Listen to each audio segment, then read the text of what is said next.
2024 परीक्षा रद्द करने से इनकार कर दिया है, यानी नीट की परीक्षा दोबारा नहीं होगी। सुप्रीम कोर्ट ने 23 जुलाई को 5वीं सुनवाई में यह आदेश दिया।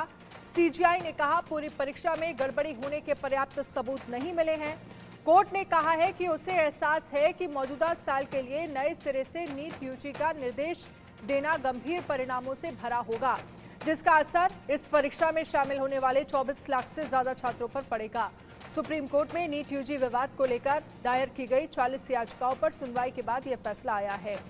अशोक सिंह काउंसलर हमारे साथ जुड़ गए हैं। अशोक सिंह, कैसे देखते हैं सुप्रीम कोर्ट के इस फैसले को?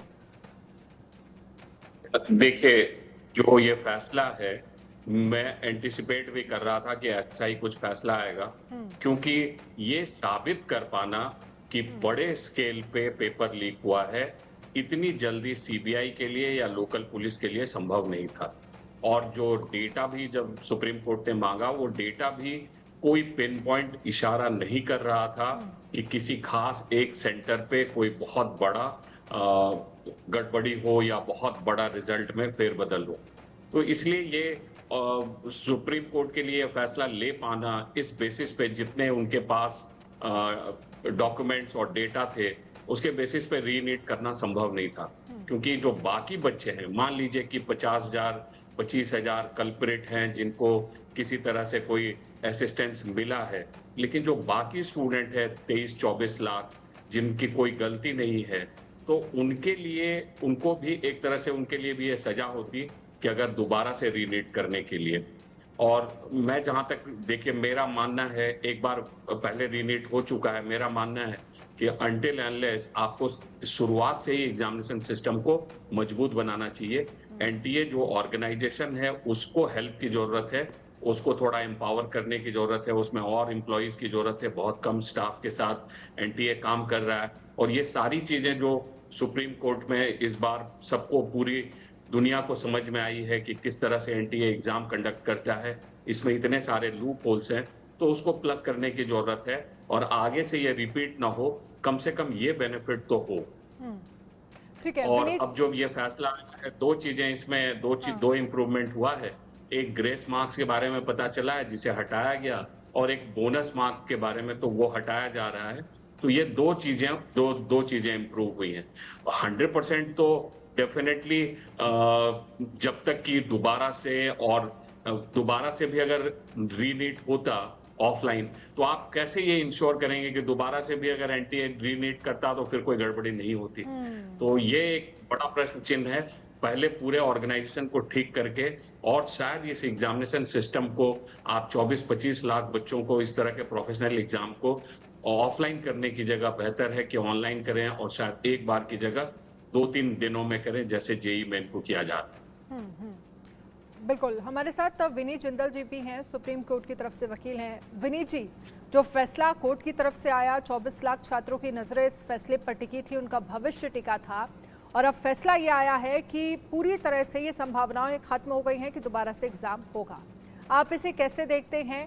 और जिन बातों का जिक्र अशोक सिंह जी कर रहे हैं कि भाई आप इतनी बड़े लेवल पर अगर एंट्रेंस एग्जाम कंडक्ट कराते हैं तो उसमें जो खामियां हैं उन्हें ठीक किया जाना चाहिए, और वो इस बात का भी जिक्र कर रहे हैं कि अगर दोबारा से रीनीट हो भी जाता तो क्या इंश्योर ये किया जा सकता था एनटीए की तरफ से कि फिर इस तरह का कोई लीकेज नहीं होगा, पेपर लीक नहीं होगा, या और तमाम चीज़ें जिसमें हमने देखा कई जगह तो डमी कैंडिडेट बनकर पेपर देने गए छात्र। जी बिल्कुल। देखिए, सबसे पहले सर्वोच्च न्यायालय के जो आज जजमेंट आया है उसकी बात कर देते हैं, क्योंकि ये जजमेंट जो है बड़ा बैलेंस जजमेंट है। और इस जजमेंट में जो मुझे लगता है जो बेसिस लिया गया है, वो बेसिस लिया गया कि ज्यादा से ज्यादा जो छात्र हैं उनकी भलाई के लिए, ऐसा ना हो कि कुछ लोगों की गलतियों की वजह से जिन बच्चों ने पूरे साल तैयारियां की, जो बच्चे बहुत मेहनत के साथ एग्जाम देने गए, उनको किसी तरीके का इफेक्ट हो। और इस पूरे मामले में जो, जैसा आपके चैनल पे भी मैं लगातार बोलता रहा हूँ कि बहुत छोटे समय की, आपसे पहले, मेरे से पहले जो वक्ता थे उन्होंने भी बोला कि इतने छोटे समय में सीबीआई के या किसी भी इन्वेस्टिगेशन एजेंसी के लिए ये बता पाना कि ये एग्जाम कितने बड़े स्केल पर हुआ, लीक हुआ, ये बहुत मुश्किल है। और मुझे लगता है कि जो भी तथ्य अभी तक सर्वोच्च न्यायालय के समक्ष थे, उनके हिसाब से जजमेंट जो है बिल्कुल अप्रोप्रिएट है। और इस बात की जो बात थी वो मैं पहले भी काफी बार मैं कह चुका हूँ कि मुझे नहीं लगता कि रीनीट की बात जो है वो इतनी जल्दी लेकिन फिर इस मामले विनीत में जी, उन तमाम छात्रों के मन में ये सवाल उठ रहा है कि भाई कितना बड़ा क्राइटेरिया होना चाहिए कि भाई जितनी बड़ी संख्या में लोगों को फायदा होगा उसके बाद ही इस तरह का फैसला हो सकता है कि दोबारा से रीनीट कराया जाए।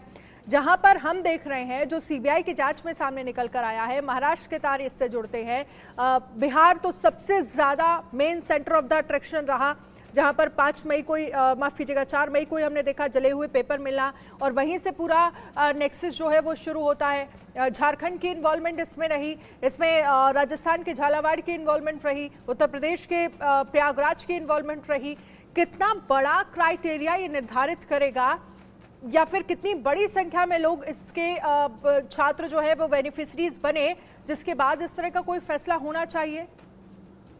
देखिए, यहाँ पे दो चीजें बहुत इंपॉर्टेंट है। इसमें जो लोग पकड़े गए हैं उसमें सिर्फ पेपर लीक करने वाले नहीं है, उसमें पेपर सॉल्व करने वाले भी है, और पेपर देने वाले जो लोग हैं वो अभी तक बहुत ज्यादा संख्या में नहीं पकड़े गए। तो जो लोग पकड़े गए हैं उनके आगे जो चेन जो बनी, या जो अब तक जो भी तथ्य सामने आए, उसमें कहीं भी बहुत ज्यादा बेनिफिशियरी नहीं सामने। अब इस चीज को लेकर जो अभी तक डिटरमिन किया गया, इसका देखिए कोई पैमाना नहीं है। कानून में भी ये नहीं लिखा कि अगर कोई पेपर लीक होता है तो किस तरीके से उसका एग्जामिनेशन का कोई कानून नहीं है। तो इस तरीके की चीजें जो है वो कहीं ना कहीं सम विवेक से आप कह सकते हैं कि सर्वोच्च न्यायालय ने लिया है। और पैमाने की बात लगातार बहुत से चैनलों पे मैं गया और सभी लोग करते हैं कि क्या पैमाना होगा, तो ये पैमाना जो है कहीं निर्धारित नहीं किया गया, ये बात सही है।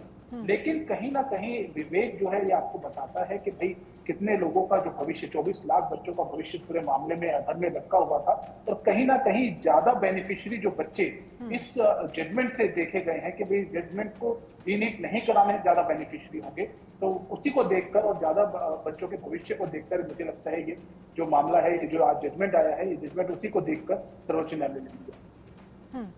हमारे साथ शक्ति भी जुड़े हैं और साथ ही जयेश सोनी भी हमारे साथ जुड़े हुए हैं। शक्ति, क्योंकि सबसे ज़्यादा तेज़ी के साथ जांच जो है वो सीबीआई कर रही है, सीबीआई की जांच जो है वो कहां तक पहुंची? क्योंकि बार बार इस पर बातें आके टिक जा रही हैं। जो सवाल उठाए गए थे कोर्ट में, ये कहा गया था कि सबसे पहले तो ये पता लगाया जाए कि कितनी बड़ी संख्या में छात्रों को लाभ मिला है, उसके बाद उसके आधार पर फैसला लिया जाएगा। दूसरा ये कि जो जब पेपर दिल्ली से चलता है तो जब एग्ज़ाम सेंटर तक पहुंचता है, इसके बीच जो कड़ियां हैं उन पर भी जांच होनी चाहिए, उनका भी पता लगाना चाहिए। और तीसरा ये कि किस प्रिंटिंग प्रेस में पेपर जो है वो प्रिंट किया जाता है, वहां पर किस तरह की सुरक्षा जो है वो, किस तरह की सिक्योरिटी जो है वो, ये तमाम चीज़ों का जिक्र जो है वो कोर्ट में किया गया था। अब जाँच पर बात जो है वो टिक जाती है आकर। सीबीआई की जाँच कहाँ तक पहुँची? जी बिल्कुल, देखिए पटना से ही सबसे पहले पटना पुलिस ने जो है खुलासा किया था कि नीट के जो पेपर एग्ज़ाम हो रहे थे उसमें लीक हुआ था, और सबसे पहले पटना पुलिस ने ही जो इसको लेकर गिरफ्तारियां की थी। और उसके बाद ये जो है केस जो है पटना पुलिस के बाद यूयू को गया, और यूयू से होता हुआ अब सीबीआई के पास है। सीबीआई इस पूरे मामले को लेकर लगातार जाँच कर रही है। संजीव मुखिया जो मास्टरमाइंड कहा जा रहा है, उसकी अब तक गिरफ्तारी नहीं हुई, और कहीं ना कहीं सीबीआई इस पूरे मामले को लेकर संजीव मुखिया गिरफ्तारी न कर पाना ये बड़ा सवाल है। और दूसरी तरफ सीबीआई लगातार जो है इसको लेकर छापेमारी करी है। तमाम जो गिरफ्तार थे उनसे पूछताछ की गई, कई दिनों तक रिमांड पर लिया गया कुछ लोगों को, और उसके बाद उनसे इनपुट जो मिला, जो तमाम जानकारियां मिली, उसके बाद सीबीआई की टीम ने सॉल्वर गैंग को पकड़ा। सबसे पहले क्वेश्चन लीक हुआ था, इसको लेकर हजारीबाग के ओएसिस स्कूल के प्रिंसिपल को गिरफ्तार हुई थी, और बैंक से वो स्कूल तक जाने का जो रास्ता था वो उसको भी पहले शक किया, क्योंकि महज 3 किलोमीटर का रास्ता जो है 1.5 घंटे लगे थे क्वेश्चन पेपर को जाने के। उन तमाम चीज़ों को सीबीआई ने उजागर किया, और उसके बाद जो है सॉल्वर गैंग तक सीबीआई की टीम अब पहुंच चुकी है। और पटना एम्स से 4 लोगों को पुलिस सीबीआई ने हिरासत में लिया और गिरफ्तार किया उसके पूछताछ के बाद। यही नहीं, उसके बाद रांची रिम्स से भी जो है गिरफ्तारियां हुई हैं। तो सीबीआई जो है इस पूरे मामले को लेकर लगातार जो है जांच कर रही है। जो फ़ोन कॉल्स सबके खंगाले जा रहे हैं, जितने भी आरोपी हैं जो सॉल्वर गैंग के हैं, जो यहाँ तक कि मेडिकल कॉलेज के जूनियर छात्र हैं, उनसे भी पूछताछ की जा रही है। उनके लैपटॉप, उनके मोबाइल फ़ोन को जब्त किया गया, उनसे पूछताछ की जा रही है कि आखिर उनके पास क्वेश्चन पेपर देने वाला कौन था। और इसमें कई नाम भी जुड़ रहे हैं, और ये जो गिरफ्तारियों का जो सिलसिला है अनन्या, आपको बताया कि ये आगे भी जारी रहेगा, क्योंकि कई और भी लोगों के जो मेडिकल कॉलेज के खास करके सॉल्वर गैंग के जो लोग हैं उनकी भी गिरफ्तारी सीबीआई कर सकती है। और इस पूरे मामले को लेकर जो मास्टरमाइंड संजीव मुखिया कहा जा रहा है, उसकी अब तक नहीं गिरफ्तारी होना और बड़ा खुलासा अगर संजीव मुखिया की जब गिरफ्तारी होगी तो उससे सीबीआई ये जानने की कोशिश करेगी कि आखिर क्वेश्चन पेपर जो हजारीबाग से जो मिला था, जो पटना में के स्कूल में लर्न पब्लिक स्कूल जो बंद हो चुका था, वहाँ पे रात में स्टूडेंट को रटने के लिए दिया गया था क्वेश्चन और आंसर, तो वो क्वेश्चन जो मिले थे क्या वो संजीव मुखिया उसमें इन्वॉल्व था? संजय मुखिया को क्वेश्चन पेपर कहाँ से मिला? क्या हजारीबाग के उसी स्कूल से उसे क्वेश्चन मिला या इसका नेक्सस कहाँ है? इन तमाम चीज़ों के बारे में सीबीआई जांच में जुटी हुई है। और देखिए पूरे मामले को लेकर न सिर्फ बिहार, झारखंड बल्कि कई और राज्यों से भी जो है सीबीआई इसका कनेक्शन जो की जानकारी ले रही है। क्या संजीव मुखिया के तार जो है सिर्फ बिहार और झारखंड तक सीमित है या गुजरात, दिल्ली, तमाम जो सेंटर है जहां से क्वेश्चन पेपर जो जिस तरह से गिरफ्तारियां सीबीआई कर रही है, तो क्या उससे भी संजीव मुखिया के तार जुड़े हैं? इन तमाम चीज़ों की जानकारी जो है सीबीआई लेने में लगी हुई है। और अब जो है सीबीआई के गिरफ्तार में जो है आपको पता है कि जूनियर मेडिकल कॉलेज के छात्र भी जो है कई जो है अब गिरफ्त में आ गए हैं, उनसे ही पूछताछ की जा रही है और उनके आधार पर ये भी जानकारी कोशिश की जा रही है कि जो क्वेश्चन उन्हें मिला था उसमें फिजिक्स की सॉल्व किसने किया था, केमिस्ट्री के पेपर किसने सॉल्व किए थे, बायो किसने किए थे।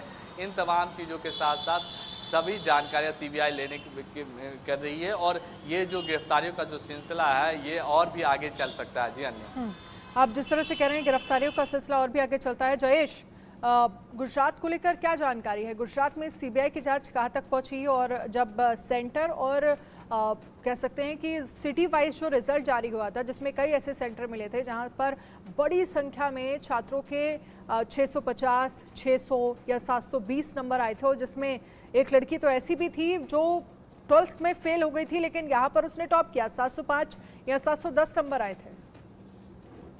जी बिल्कुल, राजकोट की ये लड़की थी जो कि 12th में फेल हुई थी लेकिन उसके नीट एग्जाम के अंदर 705 अंक आए थे। और इसी प्रकार राजकोट का जो एक सेंटर था वहां पर काफी जो ज्यादा जो स्टूडेंट थे उन्होंने टॉप किया था और बहुत ही ज्यादा स्टूडेंट जो थे उन्होंने 600 या 650 से ज्यादा अंक प्राप्त किए थे। तो ये एक शंका के दायरे में आ चुका है। ये सेंटर भी एक आनंद का सेंटर जो है वो भी शंका के दायरे में है और अहमदाबाद का एक सेंटर जो है वो शंका के दायरे में अभी फिलहाल जो है और उसकी जांच सीबीआई कर सकती है। वहां पर जो एग्जाम के समय के सीसीटीवी भी जो है सीबीआई प्राप्त करके उसकी भी जांच की जा सकती है। साथ ही लोग जो है विपक्ष के लोग, एनएसयूआई के लोग जो है वो इस सेंटरों की जांच करने की मांग करने को लेकर के प्रोटेस्ट भी कर रहे थे। आज भी प्रोटेस्ट हुआ था और सीबीआई के जो अधिकारी है उनसे इन लोगों ने मांग की है कि सारे सेंटरों की भी जांच की जाए और इन लोगों पे जहां पर भी कोई इन्वॉल्वमेंट किसी का लगता है तो उनके साथ भी कड़ी से कड़ी कार्रवाई की जाए। साथ ही नीट एग्जाम को लेकर के और भी ऐसे सेंटर्स जो है जो कि सीबीआई के जो रडार पे थे उसकी जांच भी सीबीआई अभी कर रही है। बहुत सारे लोगों के स्टेटमेंट उस समय रिकॉर्ड किए गए थे। साथ ही कुछ लोग ऐसे भी थे जो कि सीबीआई को उनकी जानकारी मिल नहीं पा रही थी, तो उनकी भी जांच सीबीआई कर रही है। जिन स्टूडेंटों ने बेनिफिट्स दिया, जिसकी लिस्ट पकड़ी गई थी, जिसके चेक पकड़े गए थे, 2,30,00,000 रुपए के चेक पकड़े गए थे, 8 ब्लैंक चेक पकड़े गए थे, तो उन सारे अकाउंट्स डिटेल्स के आधार पर भी सीबीआई जांच कर रही है और आगे किस तरह से ये सारे लोग इन्वॉल्व थे, कौन कौन इसके अंदर जो है कड़ी बना था, कौन एजेंट था, कौन बेनिफिशियर था, ये सारी जांच जो है वो सीबीआई अभी कर रही है। एक जो सेंटर का चेयरमैन है उसको सीबीआई ने अरेस्ट किया था। उसकी 4 दिन की रिमांड के अंदर काफी सारी जानकारी सीबीआई को मिली थी। उसके दिल्ली के जो दौरे थे, एग्जाम से पहले वो कई बार दिल्ली जा चुका था, तो इस बारे में भी सीबीआई जांच कर रही है कि दिल्ली जो वो गए थे तो वहां पर किससे उसकी मुलाकात हुई थी, किस तरह की मीटिंग हुई थी और क्या क्या सेटिंग्स सेंटर को सेट करने के लिए कितना पैसा उसने पाया था और किस प्रकार की डील हुई थी, वो सारी जांच सीबीआई अभी भी कर रही है। बहुत सारी कड़ियां जोड़ रही है। ठीक है, इसी से जुड़ा एक सवाल अशोक जी मैं आपसे समझना चाहूंगी, क्योंकि अभी तो फिलहाल साफ तौर पर कोर्ट ने ये कह दिया है कि किसी भी तरह का कोई दोबारा से एग्जाम नहीं होने वाला और वहीं दूसरी तरफ ये भी कहा है कि हो सकता है कि सीबीआई जांच के बाद पूरी तस्वीर ही बदल जाए।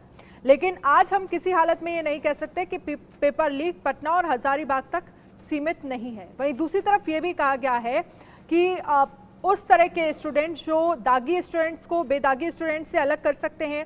अगर जांच के दौरान दागियों की पहचान होती है तो उनके खिलाफ कार्रवाई की जाएगी। अगर कोई स्टूडेंट इस फ्रॉड में शामिल पाया जाता है तो उसे एडमिशन नहीं मिलेगा। ये चीज़ें भी जो हैं वो कोर्ट की तरफ से कही गई हैं। तो आप यानी कि अगर दोबारा से एग्ज़ाम नहीं हो रहा है तो काउंसलिंग शुरू होगी, जो स्टूडेंट हैं उन्हें कॉलेज अलॉट किए जाएंगे, उनका एडमिशन जो प्रोसेस है वो क्या शुरू हो जाएगा इस फैसले के बाद?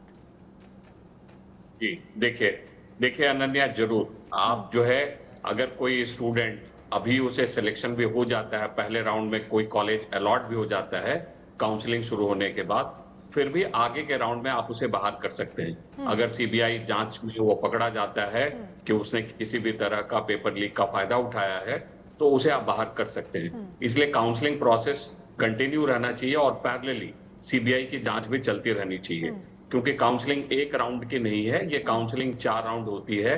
और जो पहला राउंड काउंसलिंग होगा ऑल इंडिया कोटा का, उसमें फ्री एग्जिट भी होता है। मतलब अगर स्टूडेंट को कोई अलॉटमेंट आता है तो उसे छोड़ भी सकता है। तो आपको अगर पहले राउंड में कोई कॉलेज अलॉट होता है किसी ऐसे सस्पिशियस स्टूडेंट को, तो आगे के राउंड से उसे बाहर किया जा सकता है। Even if second round, third round में भी कोई कॉलेज अलॉट होता है किसी स्टूडेंट को और अगर पता चलता है कि वो किसी भी तरह के करप्शन में था, तो आप उसे बाहर कर सकते हैं और जरूरत पड़ी तो एक राउंड की काउंसलिंग आखिर में भी और बढ़ा सकते हैं। ऐसा नहीं है कि पहले नहीं हुआ है, चौथे राउंड के बाद भी 5वें राउंड की काउंसलिंग भी हुई है, तो ऐसा किया जा सकता है। देखिए, आपके इस चैनल के माध्यम से मैं 1-2 चीज बताना चाहता हूँ। जो रिफॉर्म प्रोसेस है उस पे अभी सरकार को ध्यान देना चाहिए और आप जैसे मीडिया में भी हैं, ये चीजें बहुत जरूरी है। ये एग्जाम में जो लॉजिस्टिक के चैलेंजेस थे, ये सब कुछ हमने देखा है कि कैसे ई रिक्शा से क्वेश्चन पेपर ट्रैवल कर रहा था, तो ये गलत है। आज आप इस 2024 में इस तरह का एग्जाम कंडक्ट करते हैं, इतना सीरियस एग्जाम कंडक्ट करते हैं और एक गवर्नमेंट सीट के लिए भारत सरकार 1-1 करोड़ रुपए खर्च करती है एक मेडिकल स्टूडेंट पे। तो इन सब रिफॉर्म्स को आपको जरूर, ये 2025 में ये सब चीजें रिपीट ना हो। आप अगर 24 लाख 25 लाख बच्चों के एक साथ ऑफलाइन 4750 सेंटर जैसे इस बार थे, तो इतने सेंटर पे अगर टेस्ट लेने में सक्षम नहीं है। एक और पॉइंट है, आपको यहाँ पे बोलता हूँ, जैसे सीकर में, आप सीकर जैसे छोटे जगह में कैसे आपने उन 49 सेंटर से अलॉट किए, इसकी जरूरत नहीं थी। मान लीजिए अगर स्टूडेंट वहां डिमांड कर रहा है तो एनटीए उसको एंटरटेन क्यों किया? वो सीकर की जगह उसके सेंटर बड़े शहर में हो सकते थे, क्योंकि बड़े शहर में आपके पास फैसिलिटी है। तो आपको इस तरह का ऑफलाइन जब आप एग्जाम कंडक्ट करते हैं तो आपको समझनी चाहिए कि क्या लिमिटेशन है। इसे आप 2 बार में भी कर सकते हैं, 2 दिनों में 2 सेट क्वेश्चन पेपर बना के। तो इस तरह की चीजों को करना चाहिए, न कि आप कॉम्प्रोमाइज करते हैं एडमिनिस्ट्रेटिव चैलेंजेस को और उसके बाद आप एग्जाम कंडक्ट करते हैं। अगर इस तरह का फ्यूचर में भी आप एग्जाम कंडक्ट करेंगे, जैसे यहाँ क्वेश्चन पेपर 24 अप्रैल से ट्रैवल कर रहा था, तो अगर आप एग्जाम कंडक्ट करेंगे तो इतनी बड़ी कंट्री में इतने छोटे छोटे शहरों में अगर आप सेंटर रखेंगे तो इसको कंट्रोल करना इतना आसान नहीं। और ये कोई ऐसा पहली बार नहीं हुआ है कि ये 2024 में इस तरह का हुआ हो। ऐसा 2023 में, 22 में, 21 में हर साल होता रहा है। तो छोटे बड़े स्केल पे हर साल कुछ न कुछ गड़बड़ी होती रही है। हमें इसको सीखना चाहिए और आगे ये गड़बड़ी ना हो उस पर ध्यान देना चाहिए। इसके लिए मैं ये कह रहा हूं कि ये रिफॉर्म बहुत जरूरी है। सीबीआई जांच करे, जो इस तरह के लोग हैं, संजीव मुखिया जैसे लोग, डेफिनेटली अभी कानून भी बना दिया गया है, तो इन लोगों को जेल के अंदर डालें। इनको डिस्करेज करना जरूरी है, सजा होना जरूरी है, लेकिन एग्जामिनेशन प्रोसेस का रिफॉर्म भी बहुत जरूरी है। नहीं तो हर साल ऐसा चीज होगा और हर साल हम लोग यही बात कर रहे होंगे। तो इसकी जगह एग्जाम को आप शुरुआत से ही इसको सही से कंडक्ट करें, ये मेरा कहना है इस चैनल के माध्यम से। ठीक है, बहुत बहुत शुक्रिया। और आपने कई अहम और बड़ी बातें कही कि दोबारा से जब इस तरह की और इतने बड़े लेवल पर अगर एग्जाम कंडक्ट कराया जाता है तो तमाम चीज़ों को ध्यान रखने की जरूरत है। बहुत बहुत शुक्रिया अशोक जी, विनीत जी हमारे साथ जुड़ने के लिए, इस चर्चा में शामिल होने के लिए। आयुष हमारे साथ जुड़े, शक्ति